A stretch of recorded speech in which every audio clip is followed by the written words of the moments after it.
नमस्ते मेरे देशवासियों, मेरे भाइयों बहनों, मेरे बुजुर्गों, मेरे साथियों, मेरे से छोटे, मेरी यंग जनरेशन, आप सबको मेरा बहुत बहुत बहुत बहुत नमस्कार। आज हम बात करेंगे इंश्योरेंस पॉलिसीज के बारे में, इंश्योरेंस पॉलिसीज की कंपनी के बारे में जिन्होंने इस देश में मोनोपोली कर रखी है। पॉलिसी रीइंबर्समेंट हो, कैशलेस हो, पॉलिसी हो, कहाँ मिलती है? बड़े अस्पताल में। उन्होंने ऐसे नॉर्म्स बना रखे हैं, इतने बेड के हॉस्पिटल होने चाहिए, आपके पास ये होना चाहिए, आपके पास ये होना चाहिए, आपके पास ये होना चाहिए, नहीं तो हम आपको रीइंबर्समेंट नहीं देंगे, हम आपको इंश्योरेंस नहीं देंगे। जबकि वो आपसे हर इंश्योरेंस का पैसा हर साल भरते हैं। ऐसा क्यों? इलाज कराना इस देश के हर नागरिक का फर्ज है, हर नागरिक का फर्ज है। आप उसे ये प्रोटोकॉल नहीं दे सकते कि आप अमीरी में इलाज कराएं, आप गरीबी में इलाज कराएं, छोटे अस्पताल में इलाज कराएं, बड़े अस्पताल में इलाज कराएं। अगर किसी व्यक्ति को जो गरीब है, गरीबी क्यों, कोई अमीर भी है और उसको अपने छोटे हॉस्पिटल के डॉक्टर पे विश्वास है, तो वो क्या वहां नहीं जाएगा?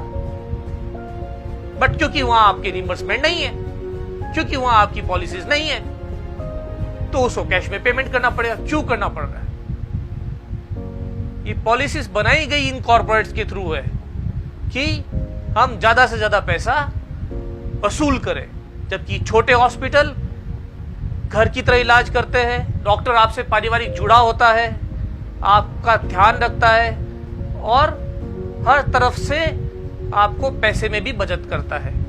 फिर ऐसा क्यों? और कोई भी डॉक्टर या कोई भी हॉस्पिटल अगर वो मरीज का इलाज नहीं कर सकता तो उसे आगे रेफर करेगा।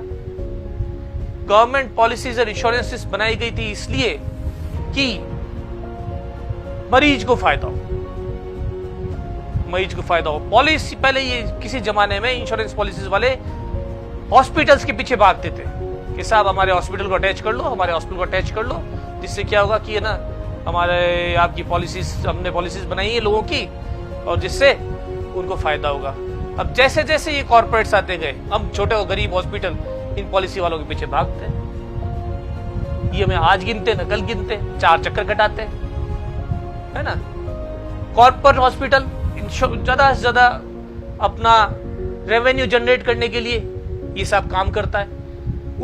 उसी के कारण वो डॉक्टर पे प्रेशर डालता है, डॉक्टर प्रेशर में आता है, उसको करना पड़ता है, या तो नौकरी से निकलो या उस प्रेशर में काम करो, है ना। तो आप डॉक्टर को बदनाम करने से पहले अपनी पॉलिसीज को सोचो, पॉलिसीज को बदलो, हर एक को इंश्योर करो। आपका इंश्योरेंस कार्ड हर जगह काम आना चाहिए, आपका रीइंबर्समेंट कार्ड हर जगह काम आना चाहिए, क्योंकि इलाज हर व्यक्ति का हक है, किसी मेरे या आपका हक नहीं है, किसी गरीब अमीर का हक नहीं है, हर व्यक्ति का हक है। तो आपकी पॉलिसी बदलो, सरकार अपनी सोच बदले, डॉक्टर को बदनाम करने से पहले वो अपनी पॉलिसीज बदले। सरकार से मेरी यही गुजारिश रहेगी। जैसे सिंपल है, रेलवे हॉस्पिटल ने कह रखा है कि हम इन 4 रेलवे हॉस्पिटल में कहीं में आप दिखा सकते हो। क्यों भैया? 5 आदमी जो है वो किसी और जगह रहता है, उसको दूसरा डॉक्टर पसंद है, वो वहां नहीं दिखा सकता। JNL वाला कहता है कि हम ये 4 हॉस्पिटल आपको वो फॉरवर्ड करते हैं। क्यों भाई? जो 5 है, छठा है, उसको दूसरे डॉक्टर फेंकते, वो वहां नहीं दिखा सकता। क्यों? मतलब अब आप लोग डिसाइड करने लगे, सरकार डिसाइड करने लगे कि मरीज किसको दिखाएगा। मतलब मरीज का हक खत्म कर दिया आपने, मरीज का हक मार दिया। आप मरीज का हक कैसे मार सकते हो? आप पॉलिसीज बनाते हो, बामाशा पॉलिसी।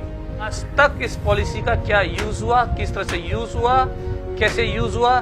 खाली न्यूज में झूठी खबर देने से कुछ नहीं होता ना। तो इस पॉलिसी का अच्छा, अगर आपको बामाशाही पॉलिसी बनानी है 50% लोगों के लिए, आप 100% को इंश्योर कर दो ना। जब आप 300 करोड़ रुपए खर्च कर रहे हो, 600 करोड़ रुपए खर्च करो, 2 बम कम बनाओ। सारी की सारी जनता को इंश्योर करो ना। खत्म करो ये सिस्टम ही, खत्म करो ये प्राइवेट पॉलिसी सिस्टम, खत्म करो कॉर्पोरेट की लूटपाट, खत्म करो। वो तो आप करते नहीं है, झूठ मूठ के अंदर डॉक्टर्स को बदनाम करते हैं, फिर कुछ भी हो जाए, डॉक्टर खराब, डॉक्टर ने लूट लिया। बेचारा डॉक्टर क्या लूटेगा, बिल डॉक्टर बनाता है। फिर भी मेरी गुजारिश है हाथ जोड़ के, क्योंकि आप हमारी सरकार है, सरकार हमेशा सरकार रहती है, हम लोग ही सरकार को चुनते हैं, आप ही हमारे मालिक है, कि आप इस बारे में पुनर्विचार करें। लेकिन मैं जनता से भी ये चाहूंगा कि आप इस मुद्दे को उठाएं, सोचें, समझें, क्योंकि आप सब लोग पढ़े लिखे हैं। आप जब तक समझेंगे नहीं, सोचेंगे नहीं, मुद्दे को उठाएंगे नहीं, ये दुनिया ऐसे ही चलती रहेगी। धन्यवाद आप लोगों का, बहुत बहुत धन्यवाद मेरी बात सुनने के लिए।